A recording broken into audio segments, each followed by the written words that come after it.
आज की कहानी है अमीरों के शहर में एक गरीब लड़के की, जो कि हर वक्त अपने अमीर दोस्तों के हाथों मार खाता है। एक दिन वह एक सोने का जादुई चम्मच खरीदता है। इसके बाद क्या वह अपने तकदीर बदल पाता है या और भी गरीब हो जाता है? आइए देखते हैं।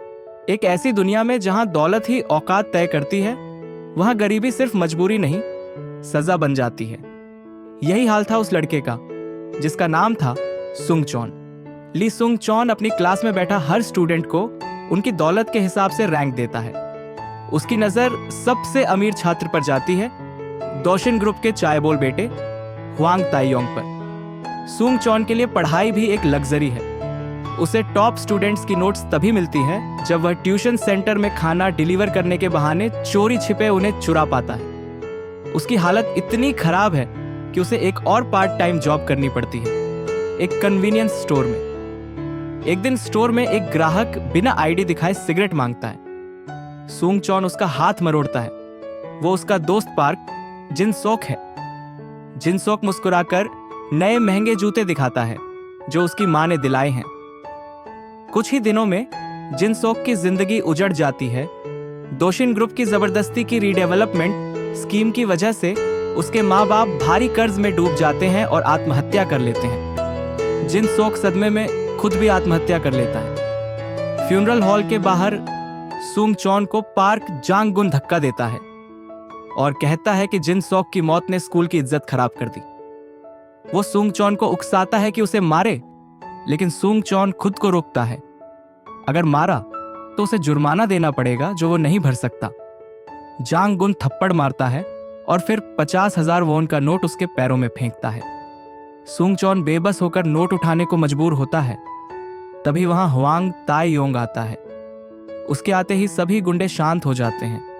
ताइयोंग मासूमियत में सुंग चॉन और जिनसोक दोनों का सरनेम गलत बोलता है, जिसे एक लड़का ठीक करता है। लेकिन उस वक्त माहौल ठंडा हो चुका होता है। यह सारा मंजर ताइयोंग के पिता सीईओ हुआंग ह्युंडो दूर से देख लेते हैं। सीईओ हुआंग मानते हैं कि ताइयोंग को सिर्फ अपनी क्लास के लोगों से ही मेलजोल रखना चाहिए। जब ताइयोंग उनकी उम्मीदों पर खरा नहीं उतरता तो वो उसके काम को बेकार कहकर डांटते हैं और चेतावनी देते हैं कि मिला हुआ मौका गंवाना नहीं चाहिए। इससे ताइयोंग को घबराहट होती है। उसकी सांसें तेज हो जाती हैं। वो दवाई की बोतल तक पहुंचने की कोशिश करता है और किसी तरह गोली निगलकर खुद को संभालता है। फिर वो थक कर नीचे गिर पड़ता है। अगले दिन सुंग चॉन जांगगुन के कहने पर ताइयोंग के घर आता है, उसे उसका असाइनमेंट देने। रास्ते में एक बूढ़ी औरत पुरानी चीजें बेच रही होती है। एक सुनहरा चम्मच सुंग चॉन की नजर में आता है। बूढ़ी औरत बताती है कि अगर वह उस चम्मच से 3 बार किसी अपने ही उम्र के लड़के के घर खाना खा ले तो वह उसके माँ बाप से अपनी किस्मत बदल सकता है। कर्ज में डूबा सुंग चॉन पहले झिझकता है, लेकिन फिर चम्मच खरीद लेता है। जब सुंग चॉन ताइयोंग के घर पहुंचता है, जांगगुन सबके सामने उसे पैसे देकर फिर से नीचा दिखाता है। लेकिन ताइयोंग का दिल साफ होता है। वह सुंग चॉन को खाने के लिए रुकने का न्योता देता है। उसकी सौतेली माँ और जांगगुन हैरानी से देख लेते हैं, मगर ताइयोंग उन्हें घूरता है, जैसे कह रहा हो कि कोई कुछ बोले तो सही। जांगगुन नौकरानी को आदेश देता है कि सुंग चॉन को स्टील के चम्मच कांटे दिए जाएं, जबकि सबके पास सोने के बर्तन होते हैं। तभी सुंग चॉन खुद का लाया हुआ सुनहरा चम्मच निकालता है और पूरे मन से खाने लगता है। जैसे ही वह पहला निवाला लेता है, चम्मच हल्का सा चमकता है। स्कूल की लाइब्रेरी में सुंग चॉन ताइयोंग को उसके पिता द्वारा दिए गए रिपोर्ट्स को समझने की कोशिश करते देखता है। वह जाकर उसे सरल शब्दों में समझा देता है। ताइयोंग प्रभावित होता है और सुंग चॉन उसकी पूरी रिपोर्ट में मदद करता है। जब रिपोर्ट तैयार होती है, ताइयोंग को अपने पिता से पहली बार तारीफ मिलती है। वह मुस्कुरा देता है, जैसे दिल से राहत मिली हो। वो सुंग चॉन को खाने पर बुलाता है, उसकी थाली में खुद खाना परोसता है और खुशी से देखता है कि सुंग चॉन कितने चाव से खा रहा है। सुंग चॉन के कन्वीनियंस स्टोर में नई पार्ट टाइम लड़की आती है, ना जूही। उसकी आंखों में चमक और चेहरे पर मुस्कान है।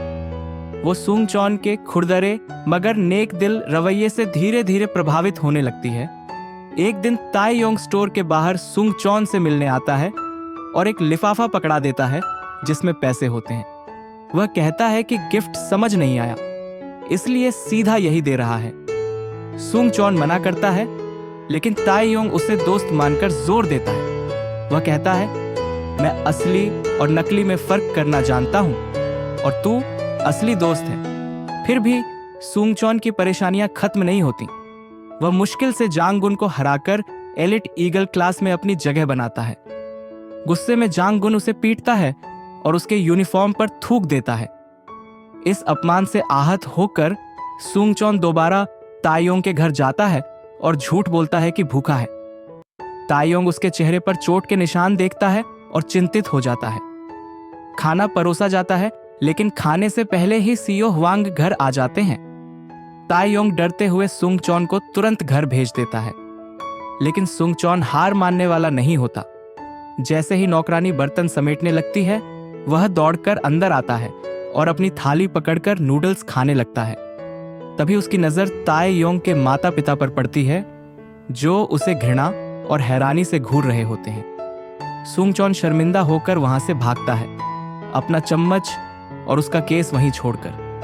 पीछे से ताई योंग की सौतेली माँ चम्मच को उंगलियों के सिरों से उठाकर ऐसे पकड़ती है जैसे वो गंदा हो।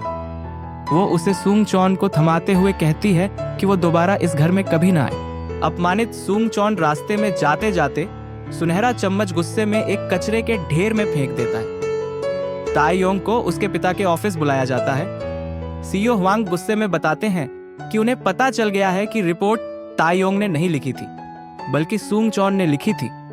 यह जानकारी जांग गुन ने दी है।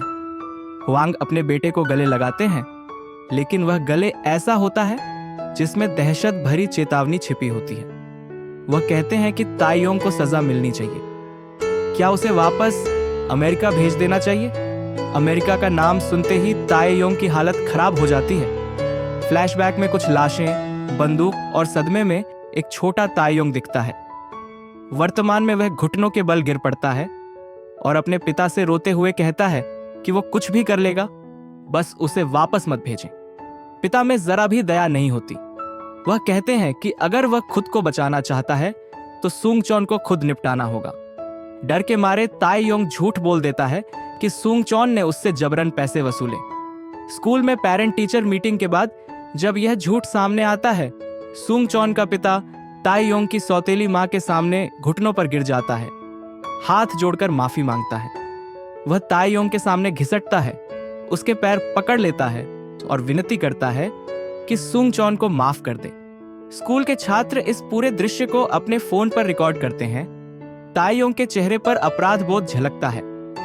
सुंग चौन खामोश खड़ा अपने पिता की बेइज्जती देखता है। उसकी आंखों में आंसू और गुस्सा होता है। रात में सुंग चौन ताई योंग को पुल पर बुलाता है।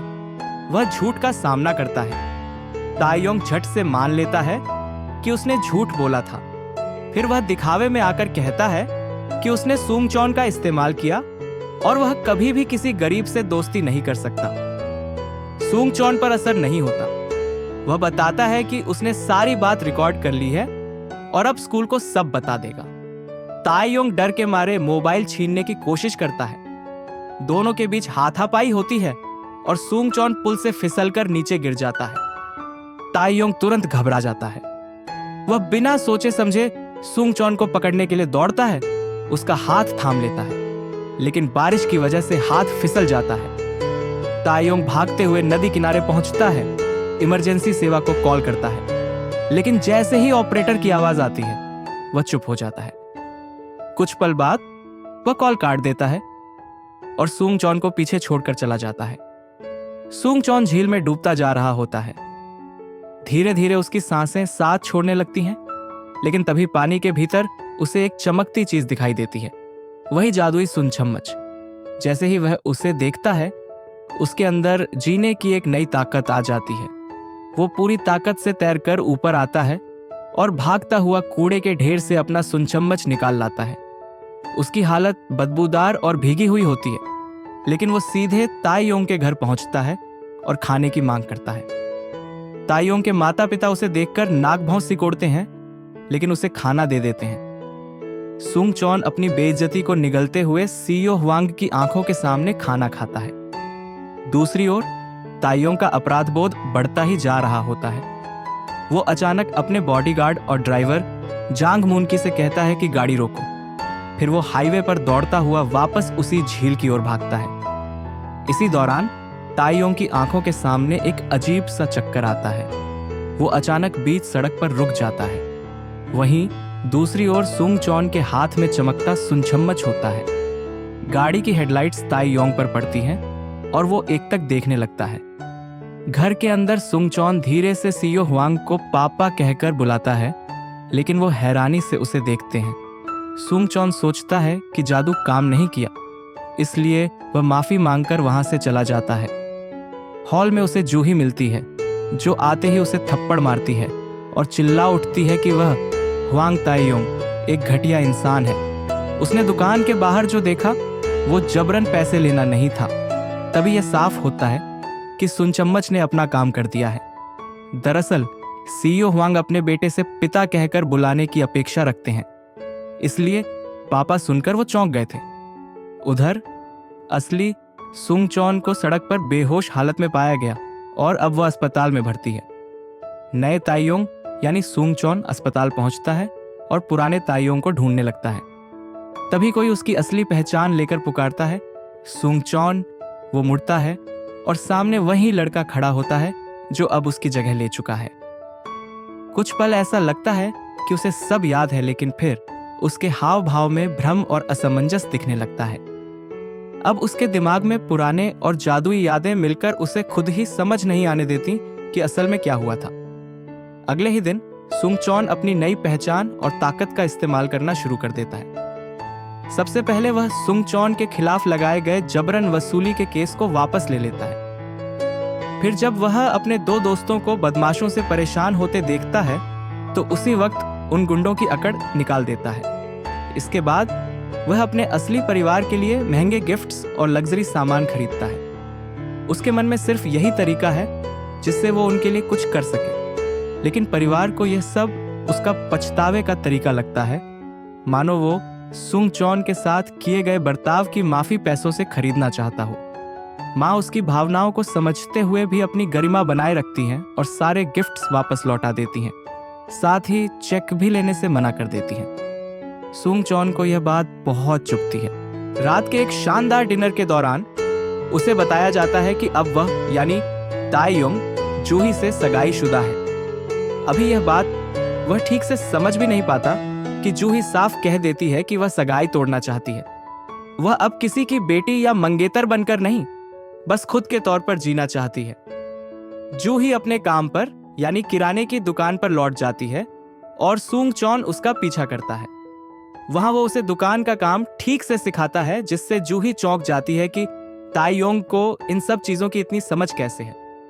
काम के बाद दोनों साथ निकलते हैं और चलते हुए जूही फिसलकर सीधा सुंग चौन की बाहों में गिर जाती है। दोनों जल्दी से खुद को संभालते हैं, लेकिन उस पल की झिझक दोनों के चेहरों पर साफ दिखती है। उधर जांग गुन का गुस्सा बढ़ चुका होता है।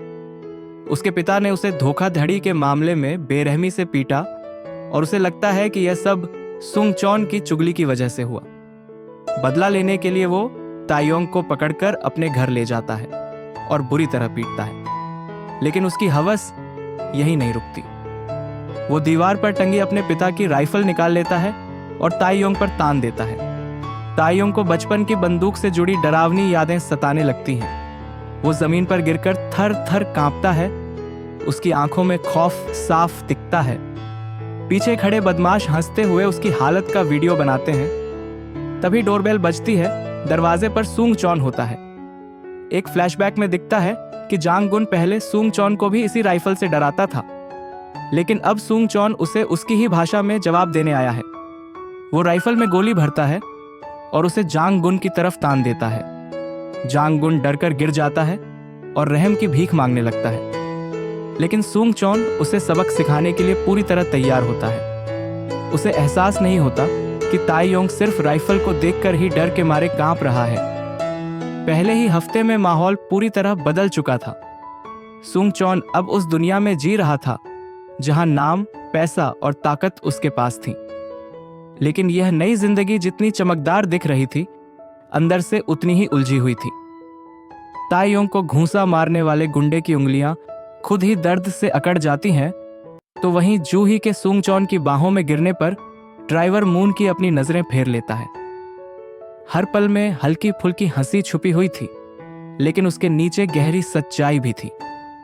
जिन शोक के अंतिम संस्कार पर उस महिला का रोते हुए यह कहना कि उन्हें मरने से पहले उसका कर्ज तो चुकाना चाहिए था, सुनने में बेरहम लगा, लेकिन उसके दर्द की गहराई को भी दर्शाता था। गरीबों से पैसा निकाल कर ही वो लोग भी जीते हैं जो कर्ज देते हैं। गरीबी एक ऐसा खेल है जिसमें हार के सिवा कुछ नहीं मिलता। जूही एक मजबूत और साफ दिल की लड़की है। यूके में पढ़ते हुए जब नस्ल भेदी लड़कियों से भिड़ गई तो स्कूल से निकाल दी गई, लेकिन उसने अन्याय के आगे झुकना नहीं सीखा। वो सुंगचॉन की इज्जत इसलिए करती है क्योंकि वो खुद की मेहनत से जी रहा है, अनलाइक वो और ताइयोंग जो अपने माँ बाप के पैसों पर पलते हैं। ओह योजिन, जो जूही की पुरानी दोस्त रह चुकी है, उसकी असलियत धीरे धीरे सामने आ रही थी। वो अपने मिडिल स्कूल के दिनों की बीमारी की बात छुपाती है, और जब जूही सामने होती है तो मुस्कुराकर बातें करती है, लेकिन पीठ पीछे उसे उनके दोस्त की मौत का जिम्मेदार बताकर इल्जाम लगाने से नहीं चूकती। उसके इरादों पर अब शक करना जरूरी हो गया था। कहानी एक तरफ जहां सपनों की चमक दिखा रही थी, वहीं दूसरी तरफ रिश्तों की सच्चाई, गरीबी की मार और इंसानी चेहरे के पीछे छुपे भाव भी सामने आ रहे थे। ताइयोंग और सुंगचॉन की अदला बदली के बाद असली लड़ाई अब शुरू हुई थी। ताइयोंग, जो अब सुंगचॉन की जिंदगी जी रहा था, अपने अमीर आदतों से पीछा नहीं छुड़ा पा रहा था। लोगों के उपनाम भूल जाना और लग्जरी चीजों को लेकर उसकी सनक उसके असली व्यक्तित्व को उजागर कर रही थी। लेकिन ताइयोंग के भीतर छिपा दर्द हर पल उभरता था। उसके पिता द्वारा किए गए मानसिक अत्याचार ने उसे ऐसा बना दिया था कि वह बार बार अपनी उंगली को खुरचने लगा जब तक वह खून न बहा दे। जब उसने पहली बार मां के हाथ की बनी खिचड़ी खाई तो कहा, यह सबसे स्वादिष्ट खाना है क्योंकि इसमें प्यार था। दूसरी ओर सुंगचॉन की जिद और मेहनत ने उसे हर किसी का पसंदीदा बना दिया था। उसकी सोच परिपक्व थी और उसका दिल संवेदनशील।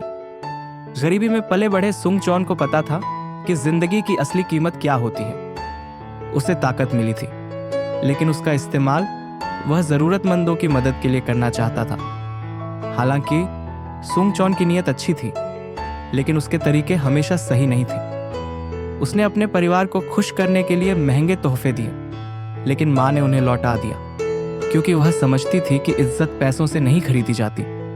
इसी तरह जब उसने जांग गुन को सबक सिखाया तो वह सिर्फ बदला था, समाधान नहीं। ताइयोंग और सुंगचॉन की दोस्ती छोटी रही, लेकिन उसमें सच्चाई थी।